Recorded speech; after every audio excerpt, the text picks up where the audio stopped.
This program is brought to you by the following non-paid sponsors: the League of Extraordinary Beings, the Society of Poor Knights of the Multiverse, Battle School, the deployed from Detroit School of Leadership and Madness, the Society of the Pale Horse, the Curiodrome, and of course, viewers like you.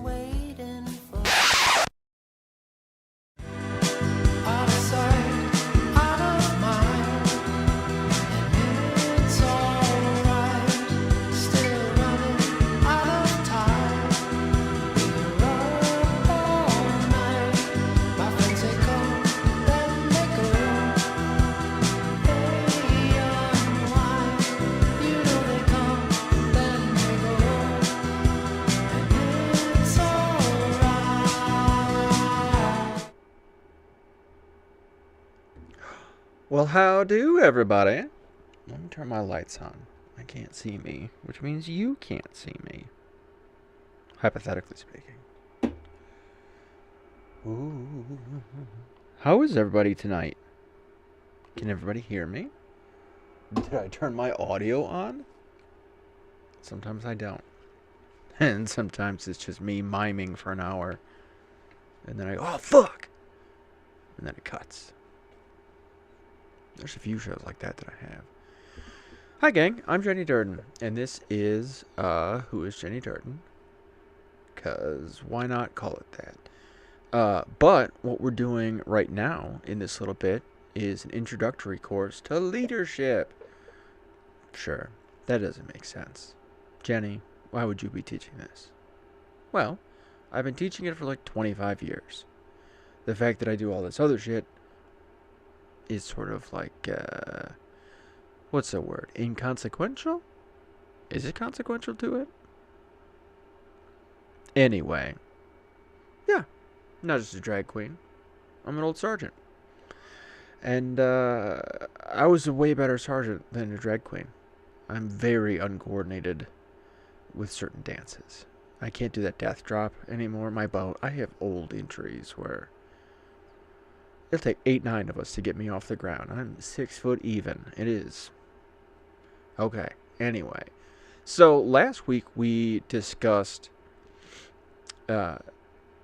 very kind of basic things. We went over introductions, principles, definitions of words.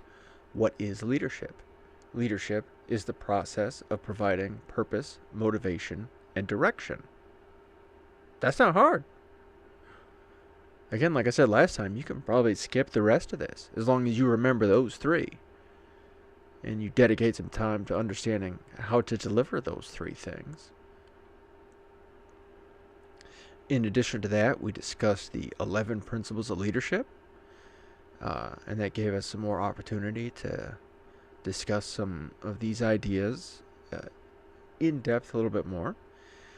And yeah, let's just run right into what we've got next. We're going to be covering beliefs and values and norms as we get into what a leader should be. So, hang on. Okay. Corrections from last week. So, I got started right off the bat. And I was like, and I got my word order mixed up. Bolster does not mean make bigger. Bolster means hold up. Sorry that I went at the beginning of my thing on definitions. Okay. And then I was doing the rewatch and I was like, that's not what that means. So, okay. Bolster does not mean make bigger. It means hold up. Besides that, nailed it. I did forget one thing. Let's slide over and wink, slide. And I'll show you that one. So one of the 11 principles we did forget to cover was keeping your subordinates informed. So we talked about a lot of topics that kind of went in similar areas about making sure your people are going to be prepared for what's ahead. And when you keep your people informed, this is a little bit more nuanced than you might think, but it's also just as easy as it sounds. Don't hide information from people. Sometimes there's this move where you're like, that's need to know information, and you don't need to know. That's you being an asshole, is all that is. That's you like, I like to keep secrets. Bitch, if it was need to know, you wouldn't need to know. Sorry, Floyd. Don't overdo it with details. Okay. So don't hide anything from them, but also don't inundate them with shit they don't need to know. Don't tell them the humidity if these aren't troops who give a shit about humidity. Don't tell, just let them know exactly what they need to get their job done. And then that's what that last bullet says. Inform or give them enough information to handle their next operational period. Enough to get them going through. Don't let them worry about the next 6 months or whatever. That's your fucking job. That's your boss's job. Your job is to help them worry about right fucking now. So give them enough information to not worry as they get their job done right now. Aight. Next slide. Leadership in action. So this is what we're getting into here, where the leader must be.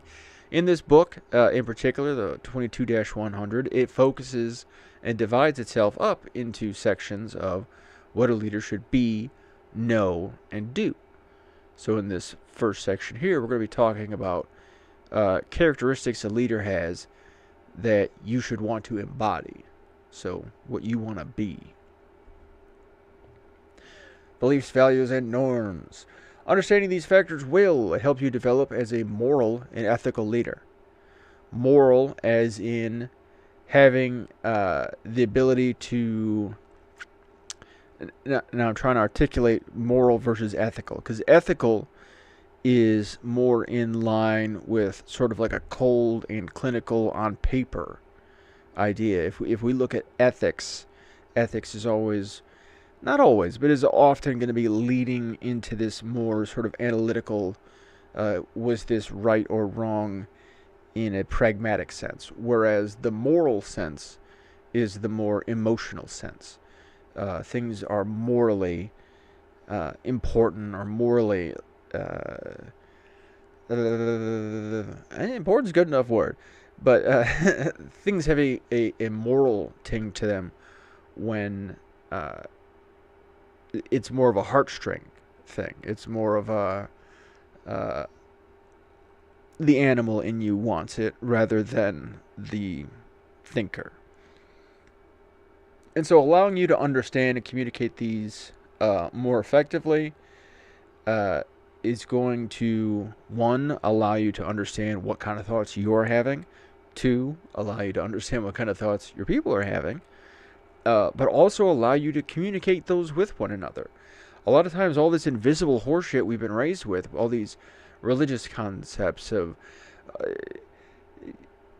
I won't even start to list them, but there are so many different material worldviews, you could say, where people have divided up the world into what it could be made of, or how its components and constituents interact, and so on and so forth. You could go in an example, a simple example is look at the Catholic Church back in the day when they split over, I forget which creed it was in particular, but there was an issue over was Jesus God before they were born, or were they a person for a little while and then they that whole thing split entire groupings up because they couldn't articulate this thing, this idea. Whatever the truth of it is, they couldn't say it, and they couldn't agree that the other one made it sound right when they said it, is really kind of what it comes to. But that is the nature of dealing with human beings, is we are such complex little dreamers that not only are we interacting with this person here, but we're interacting with their dreams. We're interacting with who they are when they're not awake. And holy moly, is that complicated. Alright, slides. Beliefs. Okay, beliefs are assumptions or convictions you hold true about some object, subject, or entity. What that means is you don't know, but you're pretty sure. And you keep this as a sort of a consistent variable where you always assume X equals blank. So let's say x equals hot dogs. And anytime an equation comes up, you see x, you go, hot dogs. And so maybe for you, that's mealtime, I guess, because we're talking about hot dogs. But whenever that question pops up, you go, that's what that is. And so for some people, their belief system is, when I die, I go to heaven. Or when I die, I go back to where I was. Or when I die, I stay dead as fuck. However that sits in their own mind, it helps them move on to the next question, and the next question, and the next question. And a lot of time we stack these beliefs to help us kind of speed run through complicated and complex moral and ethical dilemmas. Your beliefs can help you guide your decisions by predefining unknown variables. Okay, that's that bit I was saying about x equals. Your brain will give you these sort of like, and I put jumping off points here, and that's really what it is too, is these x's, they're not meant to, and this is where a lot of people run into problems with like dogmatic belief and zealotry and shit like that, is they are fixated on the variable needing to be that answer. But in all cases, beliefs are just placeholders. It's just temporary. It's a temporary kind of filler because it's not real knowledge. It's not real information. Beliefs are really kind of weird if you think about it in a fuzzy way, because it's something that isn't proven. So there's no proof side of it. It's just something that's all conjecture. And then you can kind of run wild with conjecture, which is just a fancy word for making shit up. Many beliefs can be changed. Most beliefs are things people picked up along the way. Human beings don't typically believe a lot of shit when they're born. They believe mom and dad are fun. They believe chicken nuggets rule. You know, simple things like that. But they're not going to believe that, like, they're not going to have strong opinions on, like, Israel or the dollar yet. That's something we put in their little noggin. And time and experience. So many beliefs typically involve things either can or can't, is or isn't, will or won't. They tend to be these kind of binary shut-off switches. Because, again, the belief thing is this quick math we're doing. A lot of us like to hold our beliefs as very important. Something we run into in the States here is, and this is often important for us to discuss with our enlisted personnel, is misunderstandings on language where people say, like, oh, I have freedom of religion. I can believe whatever I want. That's not what any of that means. Freedom of religion does not mean you can believe whatever the fuck you want. Freedom means I am not required to do it. Freedom is don't gotta. Liberty is can. Liberty to do, that lets you. Freedom is I don't gotta. So freedom of religion means I don't have to follow your fucking nonsense. You can't make me. You can't make me go to church. You can't make me say your prayers. You can't make me do any of that crap. Sorry, Floyd. That's what freedom is. And a lot of folks, oh, I can believe whatever I want. It's held sacred. No, sorry, Floyd. You can't believe whatever. I mean, technically, sure, you can believe whatever you want. But we don't have to. And we don't have to respect you for it. We don't have to pretend that's a grown-up decision. We don't have to pretend that, like, it's useful to the team for you to sit there and pigeonhole yourself as a fucking moron because you're, like, lazy or it's a style or something. Like, it's a thing we run into all the time. There's always some fucking pigeon toad digging in the sea and I don't want to. Their whole thing is this idea of, like, tearing down the team and blah. But it's always like a level 4 bruise, somebody with like an ego issue who wants attention. Usually they'll want some kind of like physical attention, so they'll try and get like real aggressive so that somebody hurts them. But it's just a weird attempt to get touched. Like all those people, like anybody who wears the leather jacket around to work, like that's probably not. I've been in a cave for like 10 years. And I'm referencing the Fonz, which I'm sure none of you know. But yeah, the rough and tumble ones, they're always meltable with just a hug. You go, hey, come here, slick jaw. Give me a hug, you fucking idiot. Relax, all right? All right, I'm sorry. Get out there. Fucking do your thing. All right.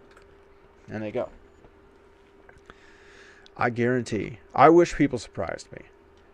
It'd make books a lot more entertaining to read. Okay. Values. Alright. Values are attitudes about the worth or importance of objects, subjects, or entities.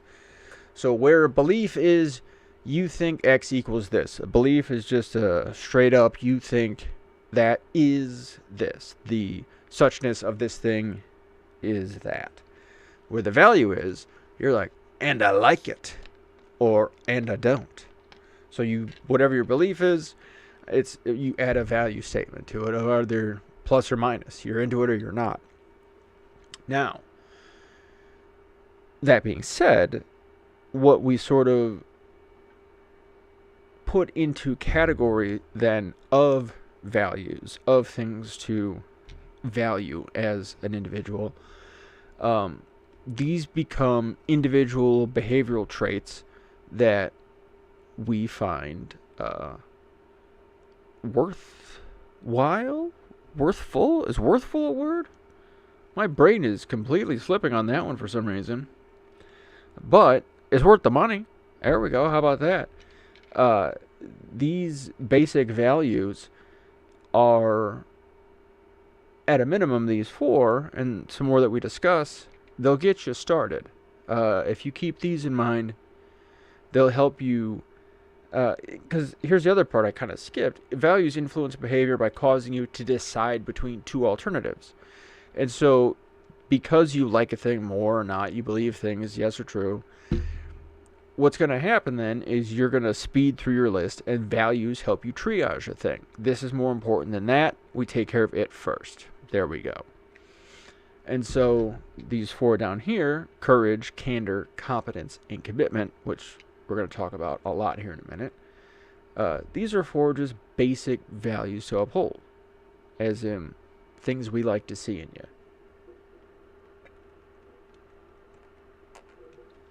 Pardon my noise as I slam a soda. It is so dry down here. Okay, so here are some, before I go into the first core values we were talking about.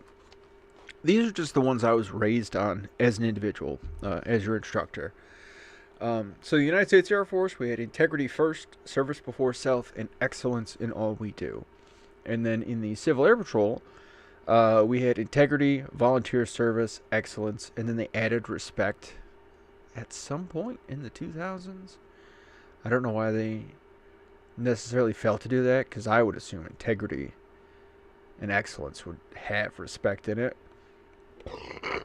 But like I said in the last episode, CAP is wonderful, and all wonderful organizations still need work.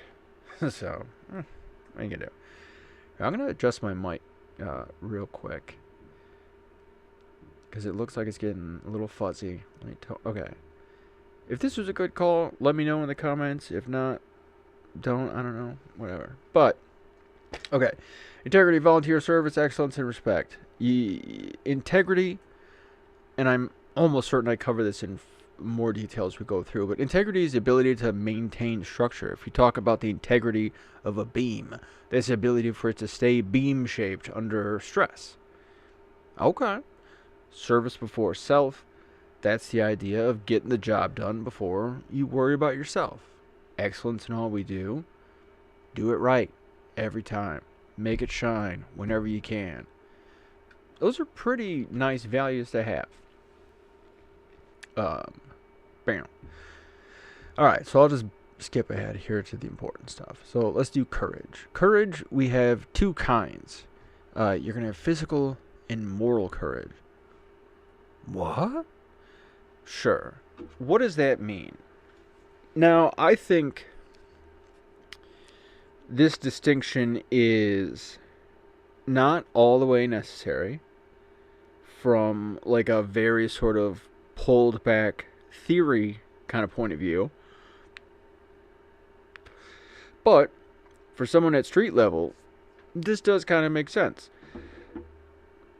Physical courage is basically just describing the ability to cause or allow the possibility of physical harm to befall you for the purpose of accomplishing something. Usually at the cost of, or for someone else, not at the cost of, but for someone else. Physical courage is taking a punishment for someone, standing up for someone and taking a hit for a bully, jumping in front of a bus. Whatever you can imagine where you're going to get hurt, that's physical courage. That's where you're willing to sacrifice the forever self and let it rip. And then you have moral courage. And moral courage is sometimes more difficult to pull out of people. Because as much as physical courage destroys or has the possibility to destroy the body, moral courage causes moral injury. Is you willing to do something like join the military? Physical courage makes sense when you join the military, right? Because everyone says you're going to get shot. However, most folks don't get shot. Most folks don't end up in engagement. And then when you get an engagement, only about 30% of those people get shot. So, yes. You're being very physically courageous. However, kind of okay. Moral courage. This is one we don't think about when we enlist. When I was overseas, I had to keep my mouth shut about the dancing boys. What? And I don't think that was courageous of me to keep my mouth shut about that, and I didn't. But a lot of us were raised in such a way where we thought maybe enlistment was something that we could still kind of be redeemed for. That maybe it wasn't a sin to join the military. Because I was raised Presbyterian-ish, like on the early stretch. And so like the very sort of like heavy moral shit was given to me by Presbyterians. And so I thought by enlisting, I was volunteering to go to hell. Because, sorry Floyd, killing's a sin. So if you sign up to do that, if you sign up to sin, I don't know what to tell you. So, like, I signed up knowing that. Like, I guess I'm going to hell. That's the moral courage of a moron. But that exists. That's a real thing, too, though. Where people will endure so much. They will have that moral courage to allow themselves to wither and turn to husks as they help everybody else around them. And then it becomes an act of physical courage. That's why I say they really are so often the same in expressions of one another. And courage just is you willing to sit through it, to be there. Because if you look at physical courage and the moral courage, it's the willing to maybe get hurt. But that's not any of the guarantee. The maybe is not the important part. What happens? How do you maybe get hurt? Well, you maybe get hurt by being there, by being on scene, by being on site, by being the one, by being willing, ready, and able. That's courage. Aight. Candor, bitches. Candor is being frank, with a lowercase f, open, honest, and sincere. It is an expression of personal integrity. It is also about understanding how and when to be frank, open, and honest. It invokes a feeling of professionalism. Even with me saying fucking shit as I do, I certainly get a lot of looks where people are like, ugh. And in my teaching, I'm way wilder than I am in briefings. But I'll still usually let out one or two per briefing. But strategically. Because fuck was designed as an exclamation mark. Like, you slide that into a briefing, they're going to remember what the fuck you just said. But, you don't want to overdo it, because then they're like, that's potty mouth. But if you can drive certain points home, hey now. But, using foul language isn't particularly a sign of having candor, but having the willingness to be truthful and open and honest with your vocabulary. That's candor. Talking to your troops like they're people. Talking to your bosses like they're people. If you meet some highfalutin celebrity type, don't be, oh my god, I'm so, just, hi, what's up? They took a dump earlier today. It's fine. We're all people, baby. That's candor. Candor is knowing that we all shit and we're all gonna. And, we've all got things to do in between. This supports the development of trust. People know they can trust you. They know they can expect the things you say to be authentic to you, at least, rather than something someone else had maybe written up or typed up or whatever. If you speak as uniquely you as you do, they know it's you. It's a little bit of my trick.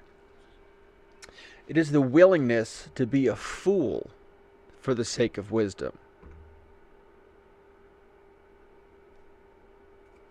Yeah. That one, see, and a lot of folks, when they get into leadership positions, they don't understand just how much of your ego you need to get rid of. Like, take in the backyard and shoot in the head.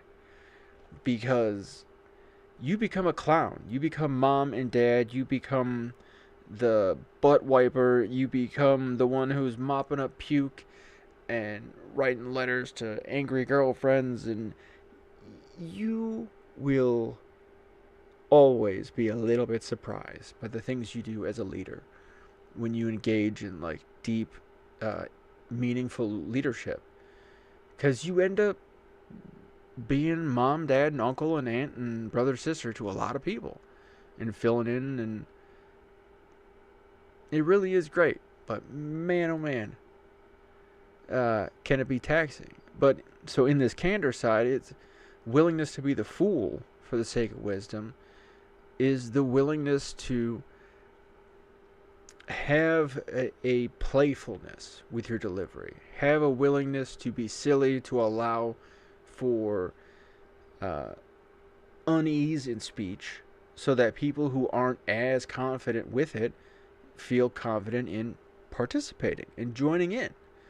If we can all talk at least like this in this discussion, then we can all kind of at least get in the discussion. If I'm not jumping on you for saying and this and man, all the, the rules people get, that's not proper speech. This is, you should enunciate and speak more clearly. And share. If you get it, we're good. That's communication, babies. Alright, candor. Moving on. Competence. Alright, competence is my favorite as a senior leader. Because, holy smokes, if you don't have competence in your junior leaders, you just need to go take their slot. Because they will ruin your poor babies. Sorry, take a brief marijuana break. Apparently too brief. I don't think I even hit the button. Anyway, back to book. Competence. Proficiency in required professional knowledge, judgment, and skills. So your competence is your proficiency. How well you can regularly? That's a tough one to get out sometimes. How well you can regularly deliver this information, these judgments, and these skills. Competence. It is vital for the ability to lead and develop cohesive teams and well-developed troops. So you need to be competent in what you're doing. Everything you're supposed to know, you better know. If you don't, tell somebody right away, because that's not good. We need to know. Your competence isn't always going to require that you know everything. And often it won't, because that's a ridiculous requirement. What it is going to ask of you is to have a level of familiarization and in a lot of these cases, your competence isn't necessarily going to be in these specific skill sets, but it's just going to be in working with other people who have interesting skill sets. And that is a type of competence you can have in liaising with other services and working with these people. It's something we learn to do in the military all the time. I got to run over to comms, talk to those dudes, get to CE, hang out with them. We're going to have a great time. Right. Commitment. Commitment is dedication to carry out the mission. So we talked about, where was that? In courage. How that's about you being there, staying through it. So courage in its own requires a level of commitment. Commitment in isolation, though, is that first kernel, that idea that you're going to be there, that you want to have a consistency and have a level of responsibility, too. Like when you commit to something, that's almost you saying to the universe, you're like, I got it. I'm in charge of making sure this happens. And so if you have a commitment to excellence, in addition to your commitment to your people and commitment to your team, you can have commitment to your values so that you are perpetually trying to make sure that this value is banged out. This is always who you are. If you inspect this today, it will always be 100%. That's what you're looking for. So you're striving to be the best version of yourself. You lead, coach, and mentor your troops to find the best versions of themselves. Commitment. You are there to make sure everything goes swimmingly and everything goes as planned. And none of it will, but that's why you're there. That's how leaders work. Okay, so this next bit here, and we may just do this next bit because I think I have like 10. We'll see. I won't make any promises. But we're going to discuss some people who all relate to courage, candor, competence, and commitment. And so we're going to stay in the same kind of wheelhouse and just keep talking and reiterating kind of over and over. With some of these folks, I definitely suggest looking them up, do a little bit more research than what I'm going to be able to provide you with in a slide overview. But all of these people are picked because they're good examples, and these are, honest to God, examples that we present military leaders to compare notes, basically. So you're going to see some military leaders and some civilian leaders in here, but all of these people are terrific examples of the courage, candor, competence, commitment. Army wrote this. That's why everything's alliterative. Okay. All right. Let me take a quick reset to potty. Let me throw a song on for you guys. Guys and girls and dudes and stuff. Let's see.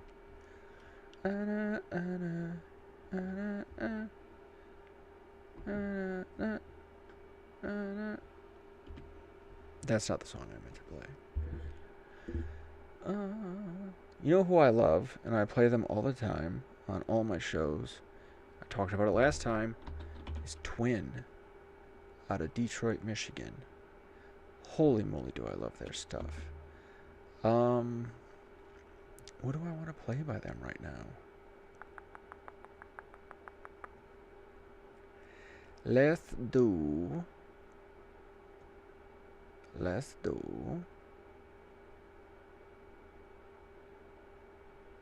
No. In the future, if I have an editor, this is the part I'm supposed to edit out, right? Okay. Okay, I know exactly the one I want to listen to now. Do. And now I can't find. There it is. Okay. Gang, this song is called Pluto 134340. It fucks on ice. I'm gonna have a quick. Oh! I hit all the wrong buttons.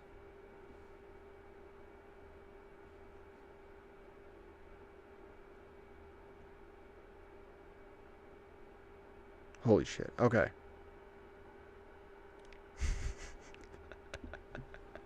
Alright, for real, gang. I'm going to have a quick smoke in the interim, Here's a brief song. This is Pluto 134340 by Twin out of Detroit, Michigan. Real good.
What? I'm back. Hang on, guys. I gotta turn the music off in my own ear, though. Bloosh. Bloosh. Bloosh. You guys, technology's the worst. I mean, I'm sure it's fine, but whatever, you know what I mean? Oh, I swear.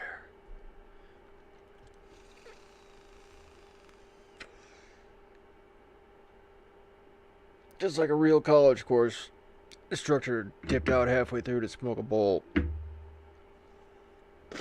Alright, let me get my screen back up, and we will get back into it, gangsters and gangsterinas.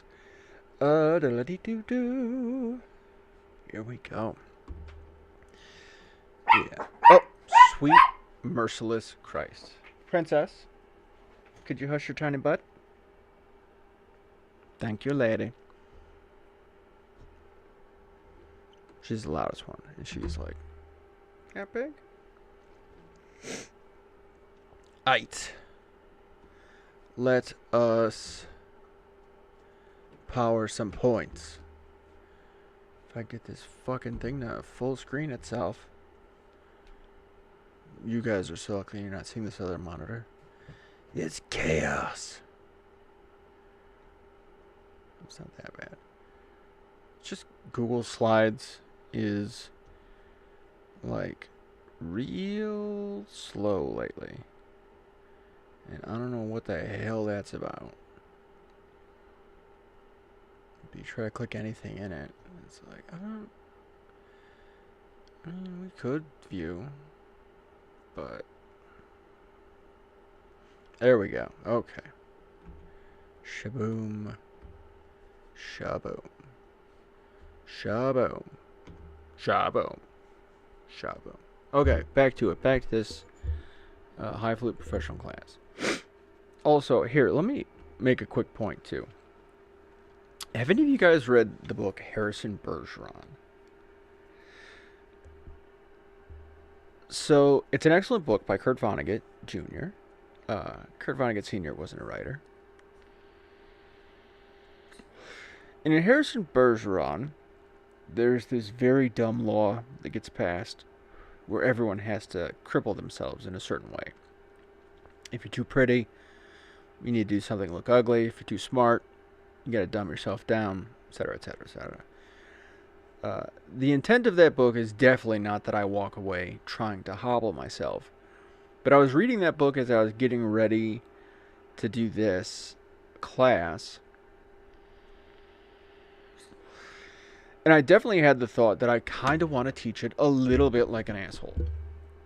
I've always taught it very professionally. In uniform, got a tie on, the whole thing. Looks great. Whoo! But I don't want anyone to assume that's a necessary component. That the tie is necessary. That the uniform is necessary. That you having glowing eloquence and be pouring poetry from your lips every minute. None of that is necessary to lead. Purpose, motivation, direction. What the hell? Oh, it's the dog again.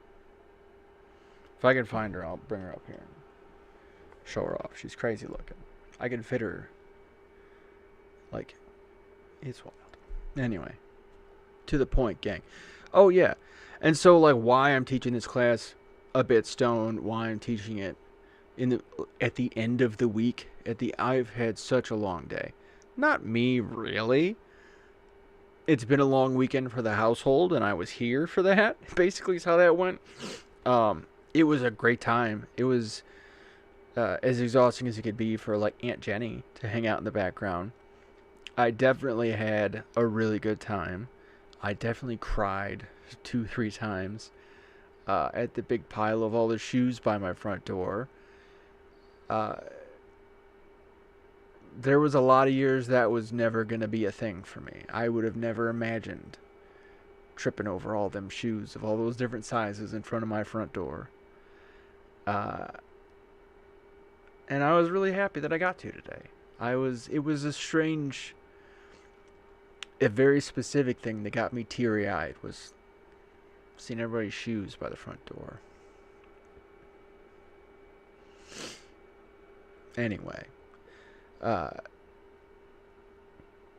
think maybe that's more important for you to know. That, like, this is shit you do while you live a real life. Okay. Slide it. Brigadier General Benjamin O. Davis Sr. Some people say the O in O. Davis stands for, oh shit, here he comes. Because there was O. Davis Sr. and O. Davis Jr. were both generals.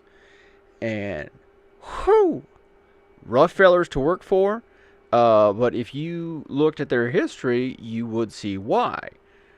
Benjamin O. Davis enlisted in 1877 in the Washington, D.C. National Guard. And I don't know if you remember America in 1877 and their opinion on blackfellers, but they weren't super nice.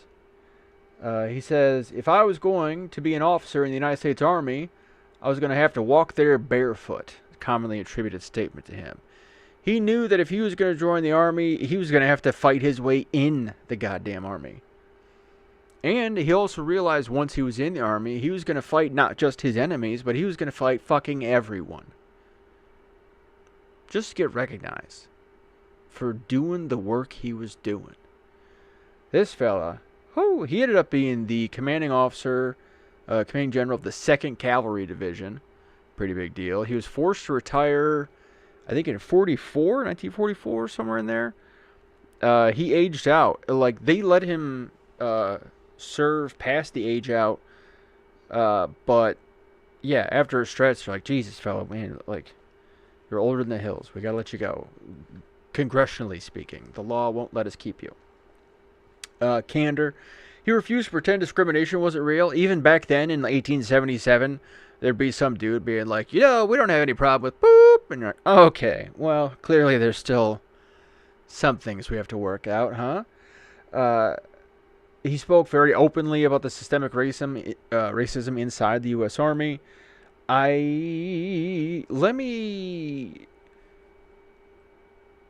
Before I say this out loud, I want to double check his college.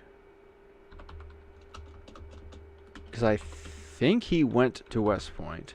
And I don't know if he was the first black fella to go to West Point. He did not go to West Point. Okay. That fella was... I can't find his name. So this wasn't him. My bad. I got those two fellas conflated. But yeah, he went through, I believe, ROTC and like that kind of stuff. Because he was commissioned as a 2nd lieutenant in 1899. Oh no, he enlisted as a private in 1899. He was commissioned as a 2nd lieutenant in 1901. And so, but I think that was through the National Guard. Anyway, all that's besides the point. This sumbitch had to fight. Competence. He was promoted based on his undeniable performance. So the issue, and it's fun to call it this, the issue with Benjamin Davis Sr. was that he was so good they had to promote him. So despite wanting to like be racist, where like there were generals who were like, but I'm trying to fucking do this, they'd be like, God damn it, this black sumbitch is awesome at this, and they'd give him the job. And he was just that good at it. And so and this is what's insane, there's often this happens so often, is you'll have people who are that good in those roles, and then you'll have the people who are around them who are like, but I wanted to be good at it, and then they get fucking awful about that. Why is that our problem? But that's how racism works. It's always somebody comparing themselves to someone else and then making it their problem. Like, how come this and how come, like, who gives a shit? Go relax. Do something else. Competence. He proved excellence could not be argued with, especially in the military when it comes down to like a brass tacks kind of thing, where are all the enemies dead? Yes, sir. Well, you did kind of do the things we asked then. How delightful. Commitment. Now, his commitment is a wild one because he stayed in the service even when they didn't want him. He built a legacy that others could follow. Here, I'll pop the sign up again. His son ended up serving. Benjamin O. Davis Jr. is another famous military officer, and we're going to cover him later in this list, actually, because he's another kind of amazing example of all this for his own unique reasons. Benjamin O. Davis Sr. was a bad motherfucker. And that's something to always remember about him. And he was an excellent warrior. And because he was black, we may not have ever found out. But because he had the balls to stand up for himself, well, we did. So, thank you, Ben. Sir. He come kick me in the dick. What'd you say to me? I'm sorry. Okay, this next feller, Thomas Mooney. I just had this one introduced to me, and I added him to the list. The early 20th century Irish-American labor leader. The Irish-American part's not necessarily important. I'm just Irish, and I like to point it out. Courage. So, what's the deal with Tom Mooney? Tom Mooney was a wild and crazy guy. He was a labor leader that could have been labeled socialist, could have been labeled a bunch of shit, was labeled a bunch of shit.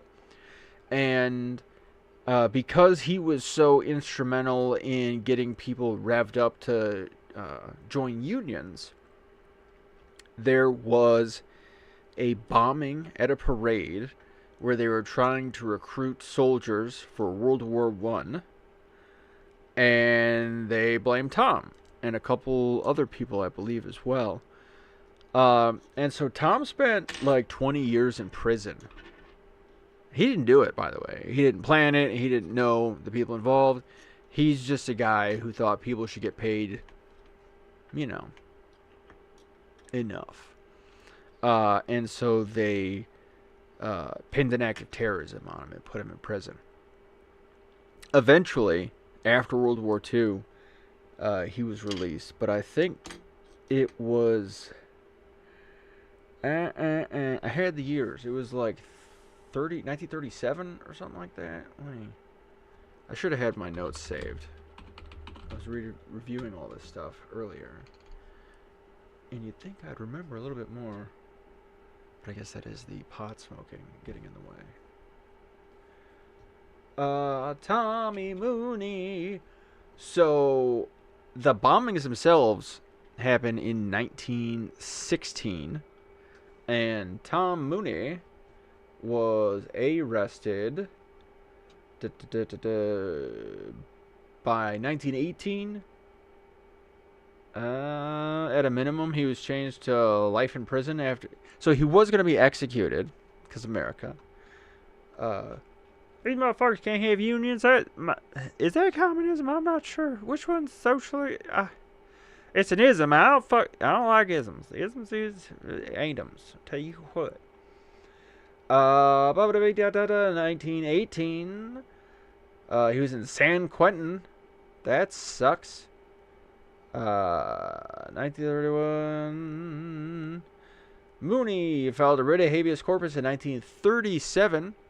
So whatever 1918 to 37 is, he's still chipping at it. And then, okay, so 1939 he was released. And then he was dead within 5 years. In 1942. So he was falsely imprisoned, held in prison for about 20 years. And then when he got out, interestingly enough, all the labor unions that he was supporting turned their back on him. They denied him health care. He had pancreatic cancer.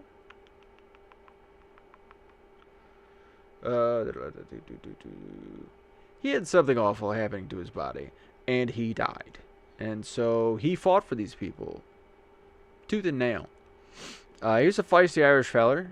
Probably said some foul shit like I do. That's how we talk. We're poetic little people. We're fueled by potatoes and passion.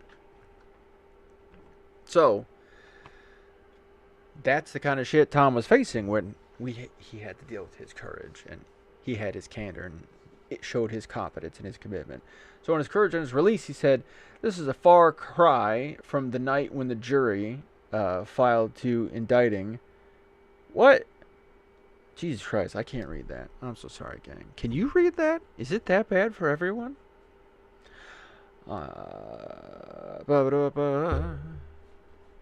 Hang on. Pew.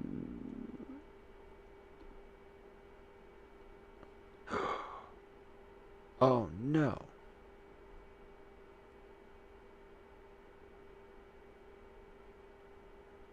Does that work? Is this better? Let me know if you like this. If the other way was better, let me know. If this is better, let me know. I'm sure commenting helps. Okay. So on release. This is a far cry from the night when the jury filed in indicting that I was to be hanged. So yeah, when he got released. Okay. So this is him being like, this is a big switch from being told I'm going to be fucking hanged. Yeah, Irish guy. Candor. The prosecution did everything it could to promote and provoke violence in the courtroom. He was honest about the fact that these people were fucking out to get him. And what's interesting too is, I don't understand this sort of thing that's popped up in our culture where I'm trying to define it so I'm specific with it. There's this like gotcha thing of like, ooh, if I could only. To what end? Well, oh, I'll get this fucker, and then what? We know executions don't do the trick. We know jail doesn't work. We know prison doesn't work. We know that slavery doesn't work. We know that most other forms of bondage and indentured nonsense, none of that. So none of us hurting people and fucking being vindictive never goes well.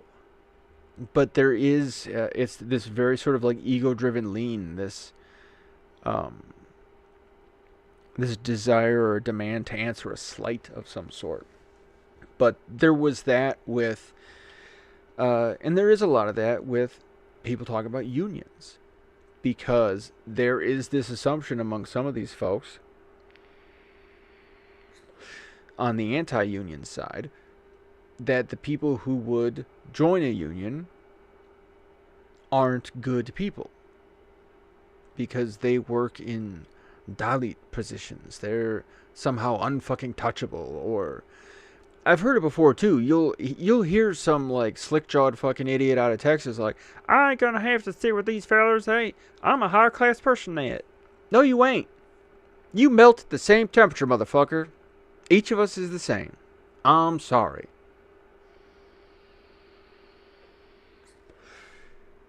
But there is this drive in us to hurt motherfuckers. And I get it. I get it. I have wanted to hurt people, and I have hurt people. Oh, boy, have I hurt them.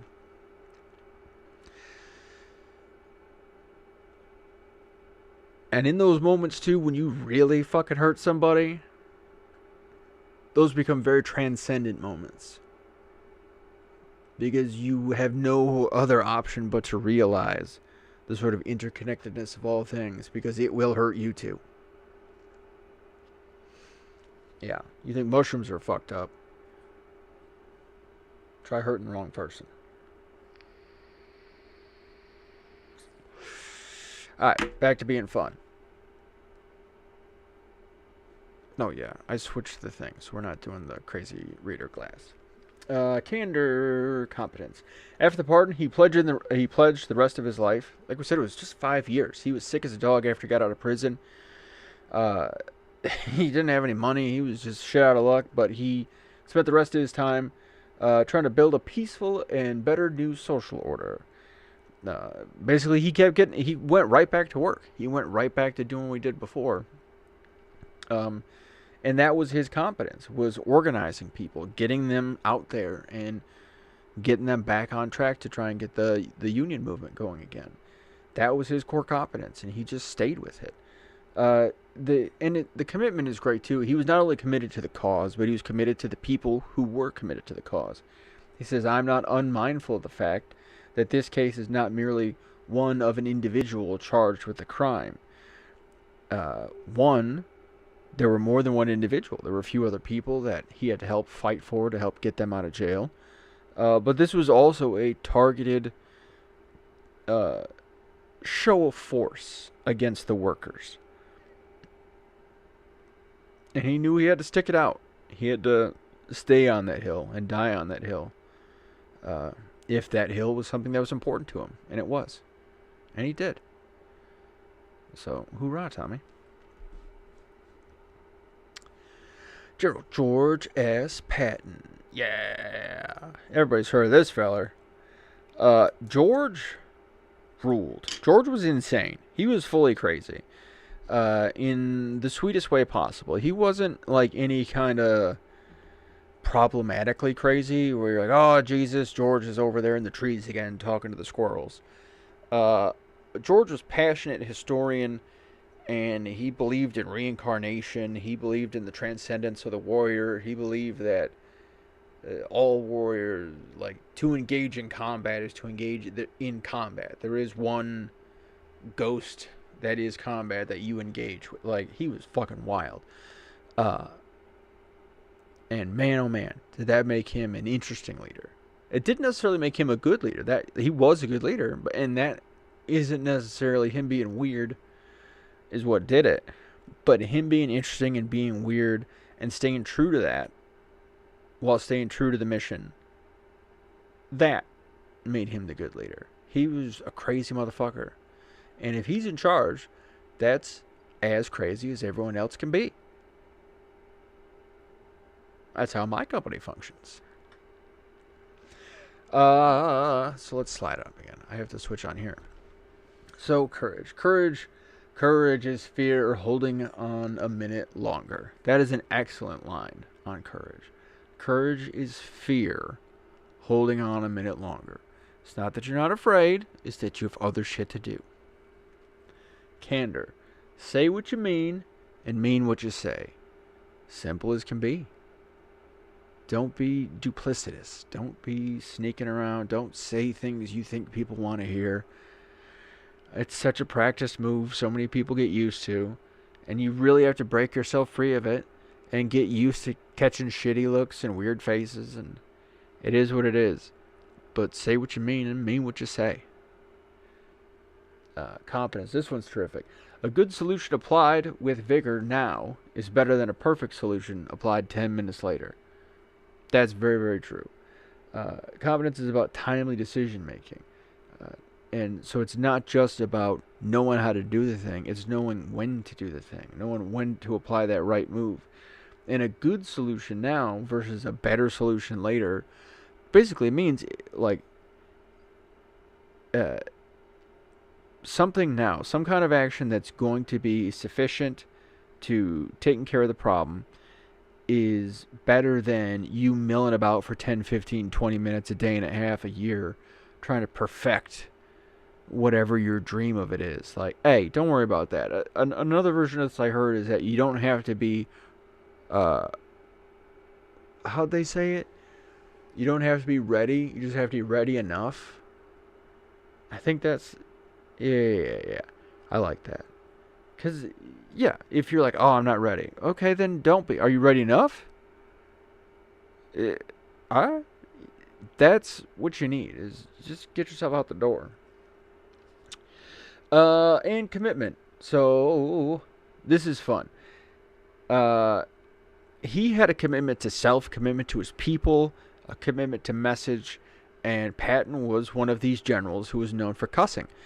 And he had a line where he said, when I want my men to remember something important, I give it to them double dirty. He also has this great quote where he says, you can't run an army without profanity.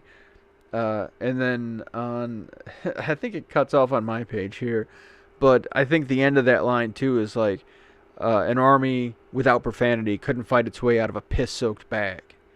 Meaning, his intention is the same as mine and a lot of others. I picked it up from him in some regards, I'm sure, is say what you mean and fucking send a zinger on it every now and again to send it home. All you're doing is cementing the information in your listener's head. And a good application of a little bit of normal everyday speech is what's going to do that. Because it's how people think. They don't think in all these obtuse, or that's not the word. There you go. They're not going to speak in all these sort of big obtuse, that was the one, kind of abstract thoughts. They're just this, that, this, So describe it to them that way if you can. Let's see. We're already at midnight. And we've definitely got a few more of these. I don't want to rush through them, so I'm not going to rush through them. Let's just talk about Jimmy. And then I think what we'll do is kind of chill for the night. And then we'll do a little catch up and then cover the next people next week. And I'll give you guys a heads up on that. So General Jimmy Doolittle was an Air Force pilot in World War II. After the Japanese attacked Pearl Harbor, a lot of folks were super upset. Didn't quite know what to do. And we didn't really have very many options for any kind of strategic reprisal we could pull off with that same kind of weight. And so General Jimmy Doolittle came up with this idea. I think at the time he was a lieutenant colonel, or a colonel if I'm not mistaken. That might be the case. I may be full of shit on that. Double check me. But anyway, Jimmy was a bomber guy, and he's like, what if we put bombers on aircraft carriers? And everybody was like, can't do that. He's like, what if we try, though? And so they set up the Doolittle Raid, and the Doolittle Raiders were born. And they took was it 25s? Was it the Mitchell? It wasn't B-17s, I don't think.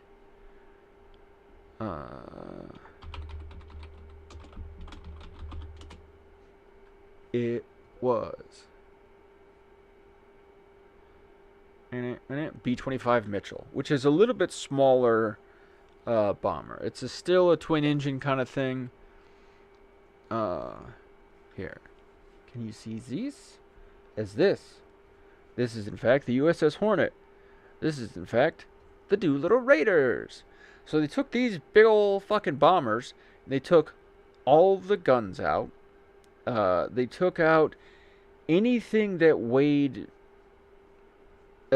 anything, basically. Anything that was required to launch the aircraft and drop a bomb. They tried to peel out of this thing to make these lighter. They had 16 bombers total, 80 troops, 52 officers, 28 enlisted, 2 aircraft carriers, 4 cruisers, 8 destroyers, and a partridge in a pear tree.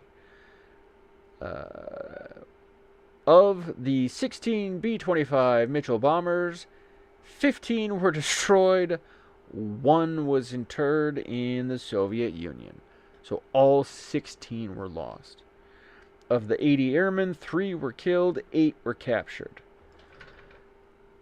Pretty bad day. So back to the slide.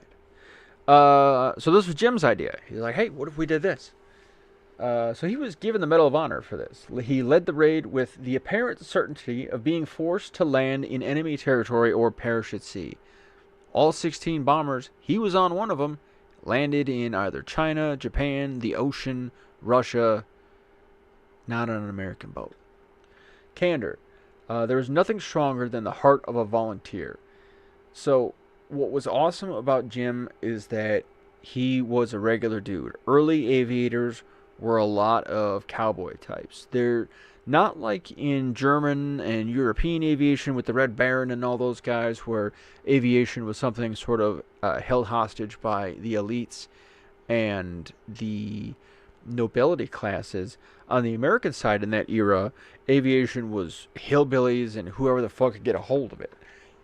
And so there was a lot of working class folks who were the mechanics and the pilots and all these crew. And he was a regular dude, and so he went out looking for those types, and he was able to get them very rapidly too. He wasn't looking for volunteers for a long time. The military at that point, was it volunteer? No, we must have had the draft by then. But there was definitely a volunteer option. You could certainly volunteer for it. But it's something to kind of remember in everything you do too. This is a very true statement. There is nothing stronger than the heart of a volunteer. A volunteer is someone who's willing to give you time. Time is the one thing we never get back. And we spend spend it, don't we? We just spend the shit out of all our time. And now imagine giving away time for free to help other people. Imagine the heart that person has. So yes, there is nothing stronger than the heart of a volunteer. The people who volunteer to help you, that's some tough people. Competence. Medal of Honor citation emphasizes conspicuous leadership, meaning they could all see it, involving personal valor, meaning he might get hurt. It was very brave of him. Intrepidity. So I guess he was intrepid. What is intrepidity? What does it mean to be intrepid? The only time I've seen that word used is in Star Trek. My bad, gang. I'll have to do some Googling. We'll do that on a backup slide next time. Competence that withstands scrutiny, mission design, and execution. This dude was in charge. Everybody knew they were in charge. That's that conspicuous leadership. Everybody who was on mission knew Jim's got this. Personal valor, the intrepidness, I'm sure, is related to his willingness to like be there and participate in it and go through the endeavor with his troops. Commitment, there's nothing stronger than the heart of a volunteer. Again, that goes back to, we've covered it. It's a horse with a dead horse with a black eye. But the people who rose their hand stayed. And trust those people. You know, if you have people who volunteer for your projects or whatever, keep track of those people. Take care of those people. Cherish those people. Because they are gifts from God. That's angels coming down to help you out. That's somebody who heard your prayer, that this thing you want to have happen is going to happen. And all of a sudden, these, out of nowhere, these little angels come by and they want to make you happen, or help you have it happen too. That's pretty neat. Be committed to your volunteers, because they will be committed to you. Alright, so let me show you who we're going to talk about next week, and we'll leave it at Jim for this week. So next week we're talking about Virginia Hall a little bit. She was a spy in World War II. Very cool lady. General Benjamin O. Davis Jr. The O in his name also stands for "Oh shit, he's coming." He was another one where, get shit in on time with him. But excellent leader. Working for him it wasn't a guarantee that you'd survive, but it was, you'd sure as fuck live. And that's a good time. Violet Sabo, SOE agent, resistance fighter. This poor lady was executed after torture. She didn't have a great time of it. But another badass. Another spy in the World War II era. Lieutenant General Chesty Puller. All Marines know this fella's name. They led the evac of the 1st Marine Division from Chosin. They pulled an entire division from the mountains to the beach.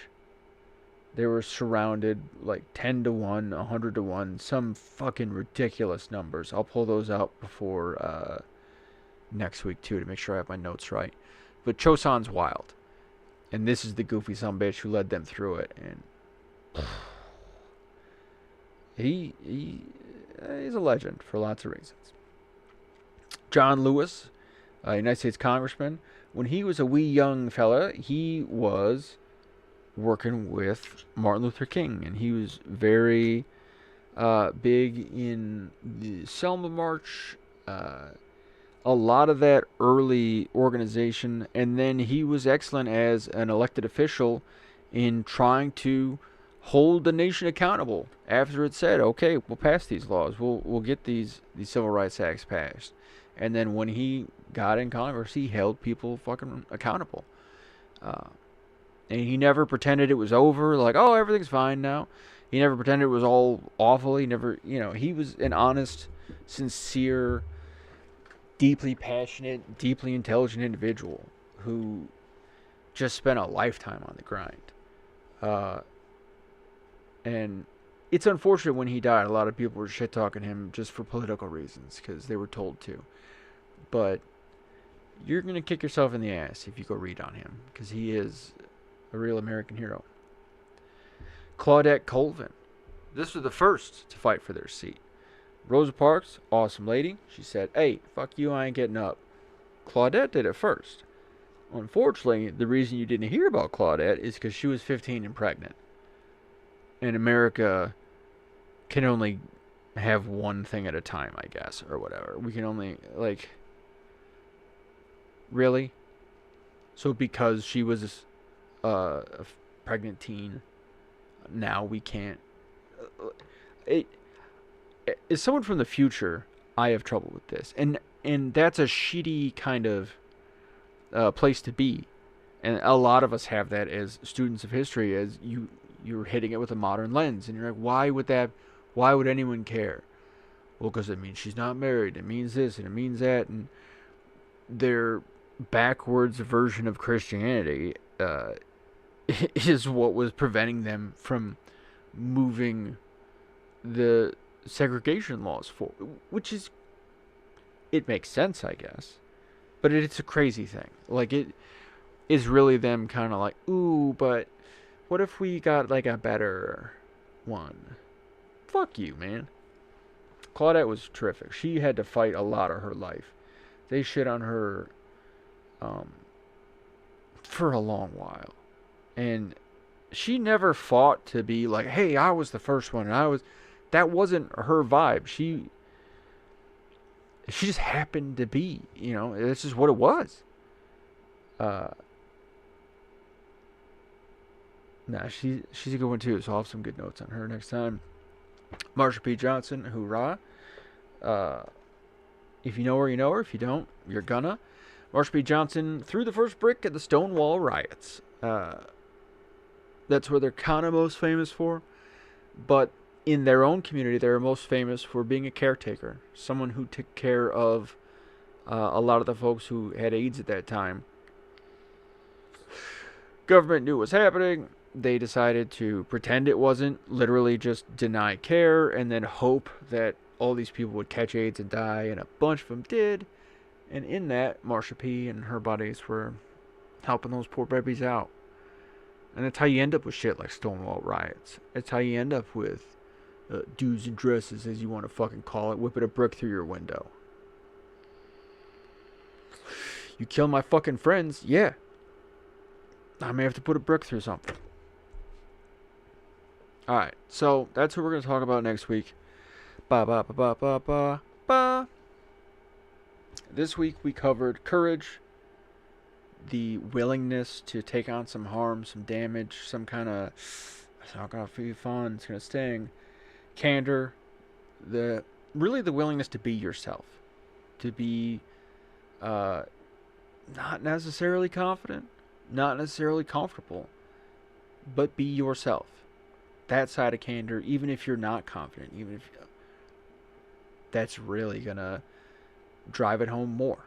It's gonna build that trust, build that relationship, because at least we are working with the real you in this instance. Your competence, how much you know, how well you can execute it, your commitment, how willing you are to stay, how willing you are to work, how willing you are to keep things in existence, how willing you are to keep things out of existence. Whatever it is you've taken on as that responsibility, that duty, you said, I'm going to make sure that happens or doesn't happen or whatever. But that's your commitment.